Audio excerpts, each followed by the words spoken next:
हमर प्रिय देशवासी लोकनि नमस्कार। मोनक बात में एक बेर पुनः अहाँ सबसँ जुड़ि कऽ हमरा अत्यंत आनंद भऽ रहल अछि। 2026 केर आधा बरख बितबा लेल अछि। एहि 6 मास में हमरा लोकनि मोनक बात में देशवासी लोकनिक अनेक उपलब्धि पर चर्च केलहुँ अछि। जून में सेहो देश किछु एहन उपलब्धि सब प्राप्त केलक अछि जे प्रत्येक देशवासी के गर्व सँ भरि दैत अछि। ई सफलता सब देशक सुरक्षा आ आत्मनिर्भरता सँ जुड़ल अछि। हाले में हमरा कोलकाता में नौसेना सँ जुड़ल एकटा कार्यक्रम में सम्मिलित हेबाक अवसर भेटल। ओतऽ INS टूनागिरी, INS संशोधक आ INS अग्रय के भारतीय नौसेनाक बेड़ा में सम्मिलित कयल गेल। एहि सब शिप्स केर डिजाइन आ मैन्युफैक्चरिंग धरि सब किछु स्वदेशी अछि। संगी लोकनि, जूने केर मास में एविएशन सेक्टर में सेहो देश एकटा पैघ सफलता पौलक। C-295 ई विमान मेड इन इंडिया अछि आ C-295 विमान अपन पहिल उड़ान पूरा केलक अछि आ एहन 40 विमान भारते में बनायल जा रहल अछि। एहिसँ MSME आ एरोस्पेस सेक्टर के नव शक्ति भेटि रहल अछि। रोजगारक अवसर बढ़ि रहल अछि आ आत्मनिर्भर भारतक संकल्प मजबूत भऽ रहल अछि। एहि मास DRDO स्वदेशी long range land attack cruise missile केर सेहो सफल परीक्षण केलक अछि। एकरा DRDO केर लेबोरेटरीज आ इंडियन इंडस्ट्रीज पार्टनर्स मिल कऽ बनेलक अछि। अर्थात आइ समुद्र सँ लऽ कऽ आकाश धरि अपन भारत बेसी सुरक्षित आ आत्मनिर्भर बनि रहल अछि। संगी लोकनि, जून में एकटा आरो आयोजन भेल जाहि में सौंसे संसार भारतक प्रयास सब सँ जुड़ल आ ई कार्यक्रम छल अंतर्राष्ट्रीय योग दिवस। एहि बेर संसारक 2500 सँ बेसी स्थान पर योगक अनेक विविध कार्यक्रम भेल। हमरा लोकनिक देश में करोड़ों लोक ठाम ठाम पर योग कार्यक्रम सब में भाग लेलनि। एहि मास अहमदाबाद में आयोजित विश्व योगासन चैंपियनशिप केर सेहो बड़ चर्चा भेल। एहि में भारत कुल 114 पदक जीतलक अछि। एहि में 102 गोल्ड मेडल सेहो सम्मिलित अछि। भारत एहि चैंपियनशिप केर पदक तालिका में पहिल स्थान पर रहल। हम सब विजेता खिलाड़ी लोकनि के बहुत बहुत बधाई दैत छी। संगी लोकनि, कोनो राष्ट्रक आत्मा ओकर लोक होइ छथि आ जखन ओहि देशक लोक कोनो संकल्प लै छथि तऽ कोनो शक्ति हुनका अपना लक्ष्य सँ डोला नहीं पबै छै। राष्ट्र निर्माण में जन सहभागिता केर ई शक्ति भारतक बड़ पैघ पूंजी अछि आ एहि जन सहभागिताक हमरा लोकनि बेर बेर अनुभव कऽ रहल छी। संगी लोकनि, पश्चिम एशिया में बनल युद्धक स्थिति सबके देखैत हम देशवासी लोकनि सँ किछु आग्रह केने छलहुँ। हम कहने छलहुँ जे जतऽ धरि संभव होय किछु समय लेल गोल्ड सोना किनबा सँ बची। लोक सब सँ कहने छलहुँ जे विदेश में छुट्टी सब मनेबा सँ बचैथि। हम लोक सब सँ कारपूलिंग के सेहो प्रोत्साहन देबाक आग्रह केने छलहुँ। हम किसान लोकनि सँ केमिकल मुक्त खेती लेल, खेत बचेबा लेल आ प्राकृतिक खादक बेसी सँ बेसी उपयोगक निवेदन केने छलहुँ। संगी लोकनि, हम देशक प्रत्येक नागरिक केर आभारी छी जे हमर निवेदनक ओ सब ने मात्र समर्थन केलनि अपितु सब दिस सँ ओहि में अपन सहयोग कऽ रहल छथि। हमरा कतेको परिवार संदेश पठा कऽ अपन अनुभव साझी केलनि अछि। कतेको परिवार तय केलनि अछि जे घरक विवाह में एहि बेर सोना नहीं किनता। आवश्यकता भेल तऽ पुरना सोना के रिसाइकिल करा कऽ नव गहना बना लेता। कतेको लोक सोशल मीडिया पर इहो लिखलनि अछि जे कोना ओ एहि बेर विदेश यात्रा के टारि देलनि अछि। संगी लोकनि, कारपूलिंग के लऽ कऽ सेहो लोक सब अनेक अनुभव साझी केलनि अछि। जे लोक प्रत्येक दिन एके दिशा में अपना अपना वाहन सँ जाइ छथि ओ आब संग जाय लागल छथि। लोक जते संभव होइछ बस आ मेट्रोक उपयोग कऽ रहल छथि। एहि सँ पेट्रोल आ डीजलक बचत भऽ रहल अछि। एहि प्रकारे देशक फराक फराक भाग में प्राकृतिक खाद केर उपयोग बढ़बाक सेहो समाचार सब आबि रहल अछि। संगी लोकनि, हमरा एहि बातक प्रसन्नता अछि एहि ग्लोबल क्राइसिस के हमरा लोकनि भारतीय मिल कऽ मुकाबिला कऽ रहल छी। हमरा विश्वास अछि जन सहभागिताक यह शक्ति हमरा लोकनि के मजबूती देत, हमरा सबके सफल बनायत। हमर प्रिय देशवासी लोकनि, अपना देश में जन्मदिन, बियाह दान, पारिवारिक कार्यक्रम हेबाक संगहि सौंसे समाजक सेहो उत्सव होइत अछि। प्रत्येक परिवार चाहैत अछि जे ओकर प्रसन्नता सब दोसराक संग सेहो साझी होय। लोक पाहुन सबके उपहारो दै छथि। संगी लोकनि, महाराष्ट्रक नांदेड़ में एकटा परिवार अपन प्रसन्नता बँटबा लेल एहन काज केलक अछि जे चर्चाक विषय बनि गेल अछि। एतऽ नांदेड़ के बहादुरपुरा गाम में पेठकर परिवार रहैत अछि। ई परिवार सोचलक जे जो प्रसन्नता बँटबाके अछि तऽ एहन वस्तु देल जाय जे कठिन समय में कोनो परिवारक भरसाहा बने। अपना घर में विवाहक अवसर पर ई परिवार गामक लगभग 3,500 लोक लेल दुर्घटना बीमाक व्यवस्था केलक। प्रत्येक व्यक्ति के 1 लाख टकाक बीमा कवर देल गेल। एहि पहल के पाछू के भावना बड़ स्पर्श करऽ वाला अछि। परिवार देखने छल जे दुर्घटनाक बाद परिवार सबके आर्थिक कठिनता सबहक सोझा करऽ पड़ै छै। एहन समय में एकटा छोट सन सहयोगो बड़ पैघ संबल बनि जाइ छै। संगी लोकनि, सरकार देशक करोड़ों परिवार धरि सुरक्षा कवच पहुंचा रहल अछि। प्रधानमंत्री सुरक्षा बीमा योजना के अंतर्गत मात्र 20 टाका वार्षिक प्रीमियम अर्थात 1 वर्षक मात्र 20 टाकाक प्रीमियम, ओहि पर 2 लाख टाका धरिक दुर्घटना बीमा भेटै छै। अखन धरि एहि योजना सँ 58 करोड़ सँ बेसी लोक जुड़ि चुकल छथि। एहि में लगभग 28 करोड़ हमरा लोकनिक माता, बहिन, बेटी सब छथि, स्त्रीगण छथि। एहि योजना सँ पीड़ित परिवार सबके एखन धरि जे हिसाब भेटल अछि 3,700 करोड़ टाका सँ बेसी के सहयोग भेट चुकल छनि। संगी लोकनि, ओही तरह प्रधानमंत्री जीवन ज्योति बीमा योजना सेहो ओतबे महत्वपूर्ण अछि। ई योजना व्यक्तिक दुखद मृत्यु भेला पर हुनका परिवार के 2 लाख टाकाक बीमा कवर दैत अछि। एकर वार्षिक प्रीमियम मात्र 436 टाका अछि, माने एक दिनक कठिनता सँ 1.5 टाका। एहि योजना सँ अखन धरि 27 करोड़ सँ बेसी लोक जुड़ल छथि। एकरा अंतर्गत देशक लगभग 11 लाख परिवार के लगभग 22,000 करोड़ टाकाक सहयोग भेट चुकल छनि। ई आंकड़ा सब बड़ पैघ अछि। एहि आंकड़ा सबक पाछू लाखों परिवारक अपन अपन खिस्सा छै। कतहु कोनो माय के नेना भुटकाक पढ़ाई चलैत रखबा में सहयोग भेट गेलनि, कतहु कोनो पत्नी के घरक उत्तरदायित्व सब सम्हारबाक आश्रय भेट गेलनि। संगी लोकनि, कतेक बेर बड़ पैघ सुरक्षाक आरंभ बड़ छोट राशि आ एकटा छोट सन डेग सँ भऽ सकैत अछि। छोटो सन निर्णय बड़ पैघ परिवर्तन करैत अछि। हमर अहाँ सब सँ आग्रह अछि जे अपना परिवार में एहि योजना सभक जनतब अवश्य साझी करी। हमर प्रिय देशवासी लोकनि, मोनक बात में आब बात एकटा एहन विषयक जे हजारों बरख पुरान अछि, हजारों बरख सँ मानव समाज में गहींर कऽ बैसि गेल छै। ई विषय छै अंधविश्वासक। अंधविश्वास कतेको बेर मात्र एकटा गड़बड़ धारणा नहीं होइ छै, ओ भय उत्पन्न करै छै, आ जखन भय मोन पर हावी भऽ जाइ छै तऽ मनुख सत्य के देखबे बंद कऽ दैत अछि। अंधविश्वास में डूबल लोक फेर बिना तर्कक, बिनु सत्य जनने एहन निर्णय लेबऽ लगै छथि जकर पैघ नुकसान होइ छै।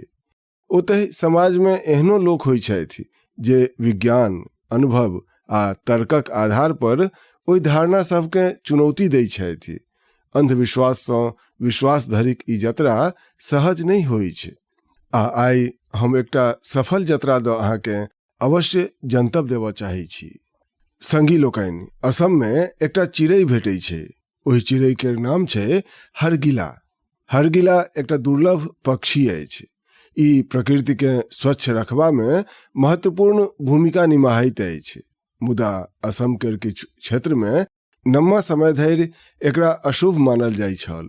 लोक एकरा अपना लग पास देखब पसिन नहीं करै छलाह। कतेक बेर ओहि गाछोकेँ काटि देल जाइत छल जाहि पर हरगिलाक खोता बनल रहैत छल।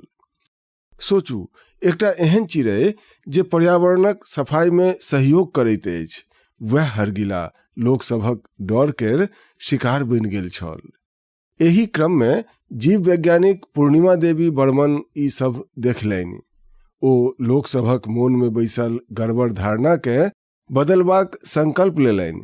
ओ महिला लोकनि सँ बात केलनि। ओ लोक सबके विज्ञानक आधार पर बुझेलनि। नहु नहु स्त्रीगण एहि अभियान सँ जुड़ऽ लगली। फेर एकटा पैघ परिवर्तन आरंभ भेल। जाहि चिड़ै के कहियो अशुभ मानि कऽ भगायल जाइत छल, वह गामक परिचिति बनऽ लागल। हजारों ग्रामीण स्त्रीगण हरगिला के बचेबा लेल आगू एली। आइ हुनका हरगिला आर्मीक नाम सँ जानल जाइ छनि। ई स्त्रीगण समाजक संग संघर्षो केलनि, समाज के बुझेबा लेल दिन राति काज केलनि आ अंधविश्वास के पाछू छोड़ि कऽ रहली।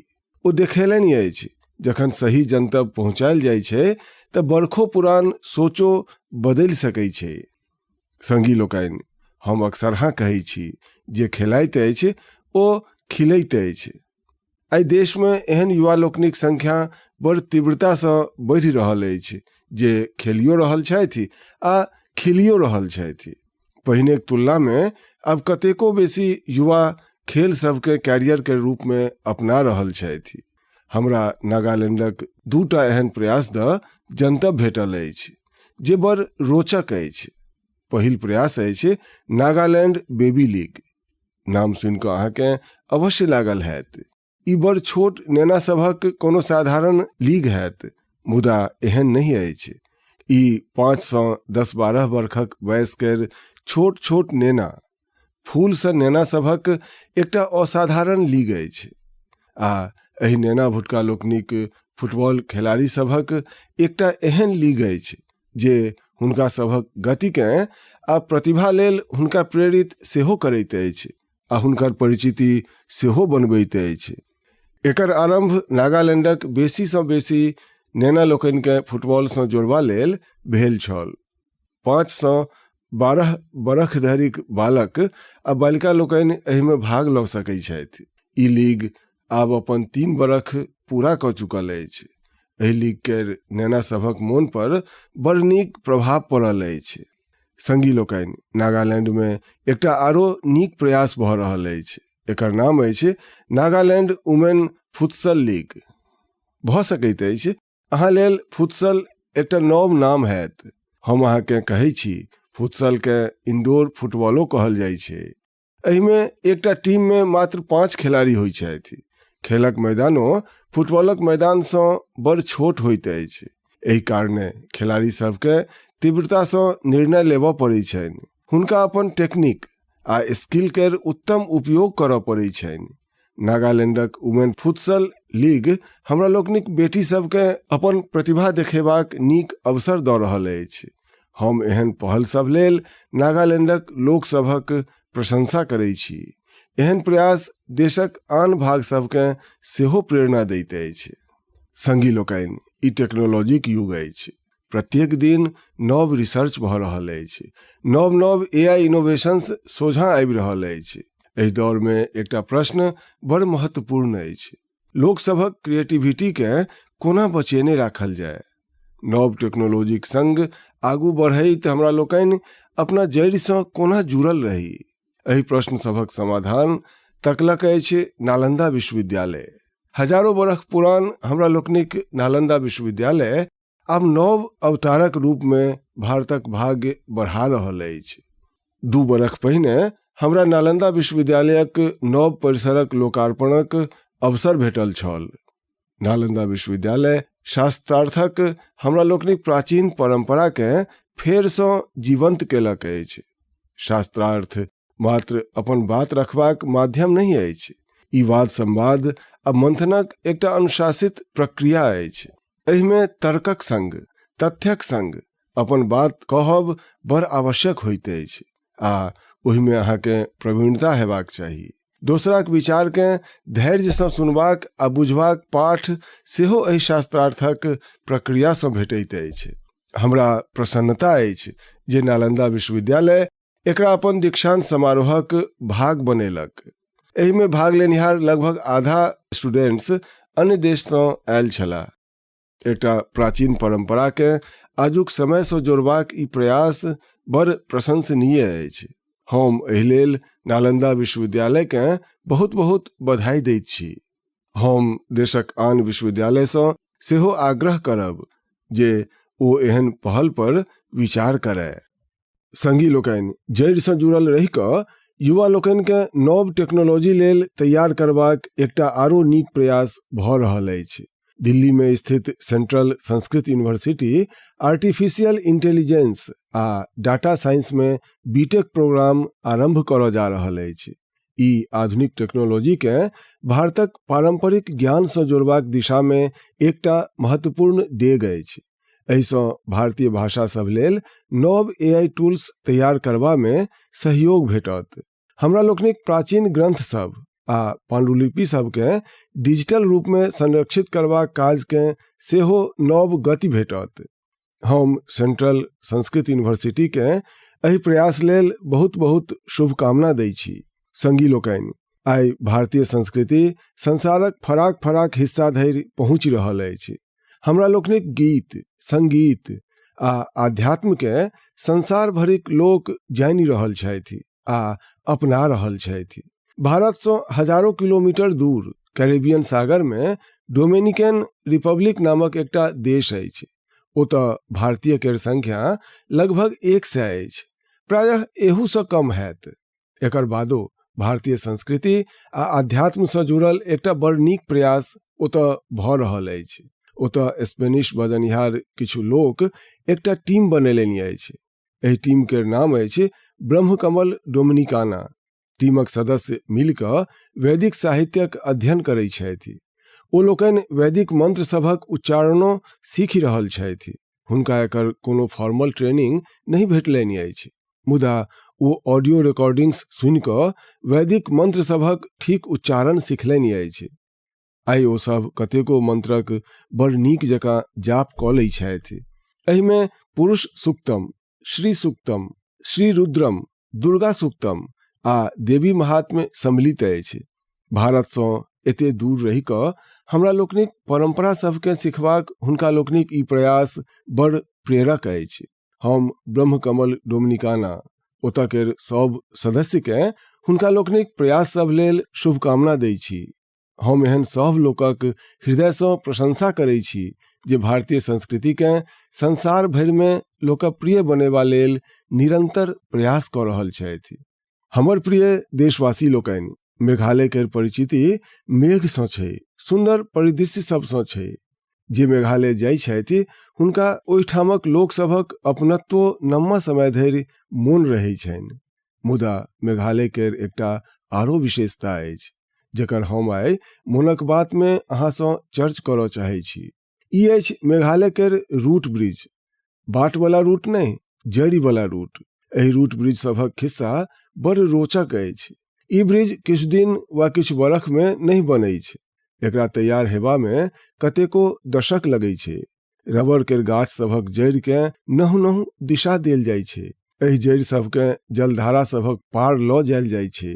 समयक संग वह जड़ सब एकटा मजबूत ब्रिज के रूप लऽ लै छै। एहि ब्रिज सभक एकटा आरो विशेषता छै, ई जीवित ब्रिज अछि। समय बितबाक संग ई आरो मजबूत भऽ जाइत अछि। एहि सबमे मेघालय के लोक सभक सृजनशीलता देखाई दैत अछि। एकरा पाछू बरखोक धैर्य आ प्रकृतिक प्रति गहन सम्मान अछि। ई ब्रिज जनतब दै छै जे मनुख प्रकृतिक संग मिलि कऽ कतेक अद्भुत वस्तु सब बना सकैत अछि। ई हमरा लोकनिक देशक, एहि धरतीक धरोहरि अछि। आब भारत मेघालय के रूट ब्रिज सबके UNESCO world heritage site network में सम्मिलित करेबा लेल आवेदन केलक अछि। संगी लोकनि, क्लाइमेट चेंज के कारण एहि रूट ब्रिज सभक सोझाँ कतेको चुनौती सेहो अबैत अछि। एहन समय में मेघालय के लोक सब एहि प्राकृतिक धरोहरिक संरक्षणक दायित्व नीक जकाँ निमाहलनि अछि। पहिने ई पता लगाबो सहज नहीं छल जे एहन ब्रिज सभक संख्या कतेक अछि। स्थानीय लोक सब स्वयं एकर गनती आरंभ केलनि। एकर बाद समुदाय सब एहि ब्रिज सभक देखरेख केर दायित्व सेहो सम्हारलक। आइ स्थानीय लोक 120 सँ बेसी रूट ब्रिज केर देखरेख कऽ रहल छथि। किछु टीम प्रत्येक बरख एहि पुल सभक स्थिति केर जांच करैत अछि। किछु लोक लग पासक क्षेत्र केँ मजबूत बनेबा लेल नर्सरी सेहो तैयार केलनि अछि। एहि प्रकारक एकरा सभक संरक्षण लेल एकटा पूरा इकोसिस्टम तैयार भऽ गेल अछि। अहाँ देखने हैब एहि बरख हेली वारजी के पद्म अवार्ड सँ सम्मानित कयल गेलनि अछि। ओ अपना जीवनक 50 सँ बेसी बरख एहि रूट ब्रिज सभक देखरेख में लगेलनि अछि। हुनकर समर्पण हमरा सब लेल प्रेरणादायक अछि। संगी लोकनि, अहाँ कहियो एहि रूट ब्रिज सभक यात्रा केने होय तऽ ओकर चित्र सब सोशल मीडिया पर अवश्य साझी करू। अहाँक चित्र सब आन लोक के सेहो मेघालय के एहि अनुपम धरोहर द जानबा लेल प्रेरित करत। हमर प्रिय देशवासी लोकनि, हमरा लोकनि सब गोटे चाहै छी जे हमरा सभक गाम चिक्कन चुनमुन होय, हमरा सभक नगर सुन्नर देखाय। मुदा प्रायः कखनो रुकि कऽ ई सोचल जाइत अछि जे हमरा लोकनिक लग पास जे कुरकुट जमा होइत अछि ओकरा के साफ करैत अछि। अधिकांश लोक तऽ यह मानि कऽ चलै छथि जे ई किनको आरोक दायित्व छनि आ वह सफाई करता। मुदा हमरा सभक बीच किछु एहनो लोक होइ छथि जे अपना सोच सँ हमरा सबके बहुत प्रेरित करै छथि। हमरा मध्य प्रदेश केर राजगढ़ जिलाक व्यावरा केर किछु बहिन लोकनि द जनबाक अवसर भेटल। ओ लोकनि अपना लग पास पसरल प्लास्टिक कुरकुट के हटेबाक संकल्प लेलनि। ई नहीं सोचलनि जे क्यों आबि कऽ परिवर्तन आनत। ओ स्वयं नगर भरि सँ प्लास्टिक कुरकुट आ खाली बोतल सब एकत्र करब आरंभ केलनि। नहुं ई प्रयास आगू बढ़ैत गेल आ फेर ओहि प्लास्टिक के इको ब्रिक्स में परिवर्तित कैल जाय लागल। आइ एही इको ब्रिक्स के उपयोग सार्वजनिक स्थान सब के सुंदर बनेबा में कैल जा रहल अछि। राजगढ़ में पिछला किछु मास में सैकड़ों किलो प्लास्टिक के रिसाइकिल कऽ कऽ ओकर नीक उपयोग कैल गेल अछि। अर्थात जे प्लास्टिक पहिने नगर में प्रदूषण पसारै छल, आइ वह एहि बहिन लोकनिक प्रयास सँ नगरक सुंदरता बढ़ेबा में योगदान दऽ रहल अछि। हम व्यावरा केर सब बहिन लोकनि आ एहि अभियान सँ जुड़ल संगी लोकनि के बधाई दैत छी। हमर प्रिय देशवासी लोकनि, हमरा कतेको लोक पत्र लिख कऽ एकटा विशेष विषय पर बात करबाक सुझाव पठेलनि अछि। ई विषय गणेश उत्सव सँ जुड़ल अछि। ओना तऽ गणेश उत्सव में अखन बड़ समय शेष अछि, मुदा लोक सब ई आग्रह केलनि अछि जे एहि विषय पर अखने बात हेबाक चाही। असल में गणेश जीक मूर्त सब बनेबाक काज बहुत पहिने आरंभ भऽ जाइत अछि। मूर्त बनेनिहार, मूर्तिक व्यापार सँ जुड़ल लोक अखने सँ सक्रिय भऽ जाइ छथि। तें हमर अहाँ सब सँ एकटा आग्रह अछि, अहाँ प्रयास करी जे अहाँक घर, सोसाइटी वा लग पासक स्थान सब पर गणपति बप्पा केर जे मूर्त स्थापित होय ओ हमरा लोकनिक देशक माटि सँ बनल होय। ओ हमरा लोकनिक अपन कुम्हार सब आ स्थानीय कलाकार लोकनिक हाथे तैयार भेल होय। जे लोक गणेश जीक मूर्त बनबै छथि हुनका सँ सेहो हमर आग्रह हैत जे ओ माटिक मूर्त के प्राथमिकता देथि आ जे लोक मूर्त कीनै छथि ओहो ई अवश्य देखथि जे गणपति बप्पा केर मूर्त कथी सँ बनल अछि आ कोन देश में तैयार भेल अछि। प्लास्टर ऑफ पेरिस सँ बनल मूर्त एकदम नहीं कीनथि। संगी लोकनि, माटिक मूर्त पूजाक बाद सहज रूप सँ पानि में विलीन भऽ जाइत अछि। एहि सँ हमरा लोकनिक नदी सब, पोखरि सब आ पर्यावरणक रक्षा होइत अछि। हमरा लोकनिक आस्थो बनल रहैत अछि आ प्रकृतिक प्रति हमरा सभक दायित्व पूरा होइत अछि। जखन हमरा लोकनि स्थानीय कारीगर सब सँ मूर्त कीनै छी, हम सब वोकल फॉर लोकल केर संकल्प के मजबूत करै छी। हमरा विश्वास अछि जे एहि बेर गणेश उत्सव में आ एहन प्रत्येक उत्सव में हमरा लोकनि एहन सबटा बात पर अवश्य गंभीरता सँ सोचब आ देश हित में डेग सेहो उठायब। संगी लोकनि, हमरा लोकनिक देशक सबसँ पैघ शक्ति अपना देशक लोक छथि। देशक फराक फराक भाग में भऽ रहल छोट छोट प्रयास हमरा सबके बहुत किछु सिखबैत अछि। ई प्रयास सब कहैत अछि जे जखन मोन में संकल्प होय आ समाजक संग भेटय तऽ कोनो पैघ परिवर्तन आनल जा सकैत अछि। अहाँ अपन लग पास भऽ रहल एहन प्रयास शब्द हमरा अवश्य लिखैत रही, अपन विचार आ अपन सुझाव पठबैत रही। भऽ सकैत अछि अहाँक लग पासक कोनो छोट सन पहल सौंसे देश लेल प्रेरणा बनि जाय। अगिला मास हमरा लोकनि फेर भेटब, देशवासी लोकनिक किछु नव प्रयासक चर्च करब। तखन धरि अहाँ अपन आ अपना परिवारक ध्यान राखू। आ हाँ, जल संचय तऽ करबाके अछि। बरखाक पानी के एक एकटा बूंद के हमरा लोकनि के बचेबाक अछि। कैच द रेन ई अभियान कनेको ढील नहीं होबऽ देबाक अछि। तऽ हमर विशेष आग्रह अछि, बरखाक बुन्न बुन्न पानि हम सब मिल के बचाबी। बहुत बहुत धन्यवाद। नमस्कार।